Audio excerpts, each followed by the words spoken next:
to another episode of The Demon's Den, your stop for horror history stories and more. I'm your host Hex, and in this episode we will explore the vastness of space. This unknown and infinite space holds answers to mysteries we didn't even know existed, and the ones that also exist. We got aliens, wormholes, black holes, quantum singularities, and several hundred more anomalies. Though personally, I believe aliens are dimensional beings rather than intelligent inhabitants of another world. How or why these things exist is purely based on theory and what we can observe. Even if the creation of the universe is totally based on a theory, albeit sounds more like a fact, but it can't really be proven unless we go back to the beginning or somehow create our own universe. Not metaphorically either. I'm talking about some Rick and Morty microverse battery kind of stuff. So make sure your oxygen is filled and your face hugger repellent is ready, because we're taking one giant step into the unknown. We may have names for the stuff out in space, but we don't actually know its nature. We just know something is out there, though we can't really detect it. Like, we know black holes are a thing, but that's about it. You know, NASA even recorded some sounds coming out of a black hole. Take a listen. Take a look-see here.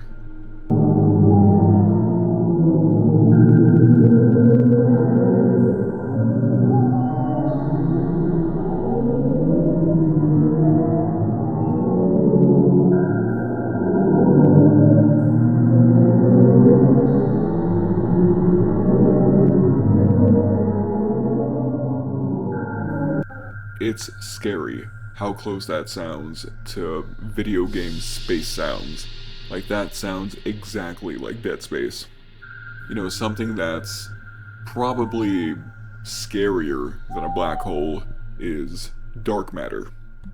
Dark matter is a hypothetical form of matter that is believed to make up a significant portion of the matter in the universe, but does not emit, absorb, or reflect light, making it invisible to telescopes and other instruments that detect electromagnetic radiation.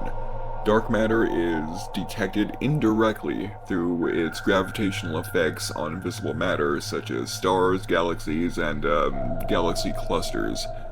So in short, we know it exists through indirect evidence. There are several hypotheses to what dark matter could be made out of, but currently no one knows for sure. There's even an old theory that has been becoming popular again. See, scientists have been revisiting the possibility that dark matter is made up of primordial black holes, and those are black holes that emerged from the energy of the Big Bang. Now, here's where things get scary. No one knows the nature of dark matter, but it has been hypothesized that there's a form of dark matter that behaves like these tiny, high-speed projectiles. And these tiny, invisible projectiles are so dangerous, and they project so much heat that they could bore through human flesh in nanoseconds, cooking you from the inside out. It's like tiny invisible little lightsabers just shooting through you at light speed and then sucking all the water out of your body just from that white hot plasma radiation. And if this stuff makes up about, well, a vast significant portion of the matter in the universe, I don't know, I hope I never run into any dark matter.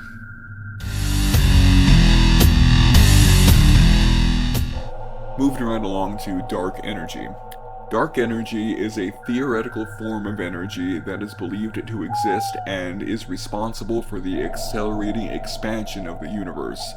Unlike dark matter, which has a gravitational effect on invisible matter, dark energy is a form of energy that is thought to permeate all of space and has a repulsive gravitational effect that drives the acceleration of the universe's expansion.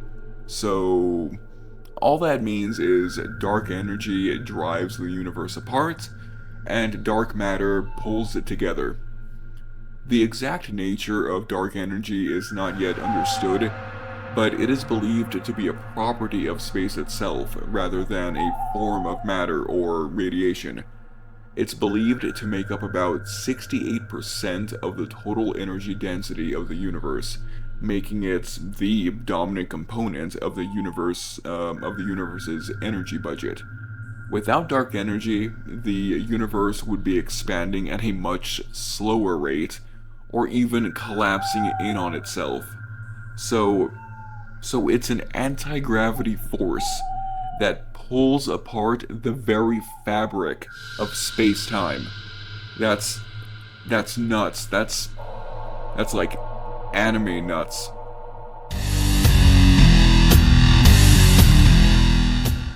So the last thing I want to talk about is the Fermi paradox. The Fermi paradox is the apparent contradiction between the high probability of the existence of extraterrestrial civilizations and the lack of evidence in their existence. It's named after the physicist Enrico Fermi, who famously asked, "Where is everybody?" during a discussion about the possibility of extraterrestrial life.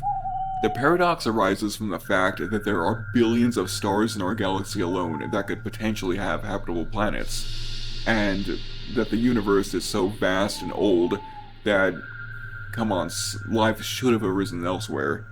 Recent discoveries of exoplanets in a habitable zone of their stars have further strengthened the case for the existence of life beyond Earth. Despite our efforts to search for signs of intelligent life, such as through SETI, or the Search for Extraterrestrial Intelligence program, we have yet to detect any conclusive evidence of extraterrestrial civilizations. There are several possible explanations for the Fermi paradox, which can be grouped into two main categories: the rare Earth hypothesis and the Great Filter hypothesis. The rare Earth hypothesis is pretty much saying Earth-like planets are extremely rare, and the conditions necessary for the evolution of intelligent life may be even rarer. So, planets like Earth don't exist everywhere. Just because it's a massive, just huge universe, it doesn't mean that there's an Earth every 100 billion light years or so. We are almost one of a kind in this hypothesis anyway. The Great Filter hypothesis, on the other hand, suggests that there is a filter that prevents civilizations from progressing beyond a certain point, either by wiping them out entirely or by preventing them from expanding beyond their home planet.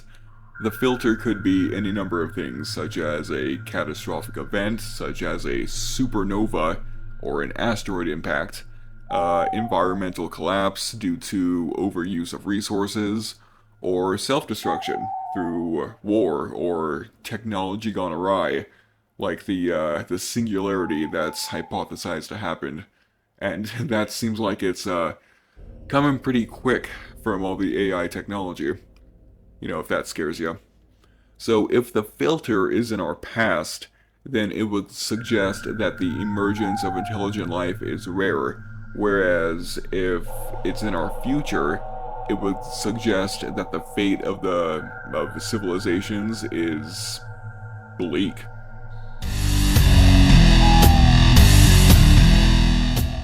Thank you for joining us for another episode of The Demon's Den. Join us next time for more spookums. Until next time, stay safe, lock your doors, and remember, traffic is a much better problem to have than invisible plasma bullets shooting through your flesh at light speed.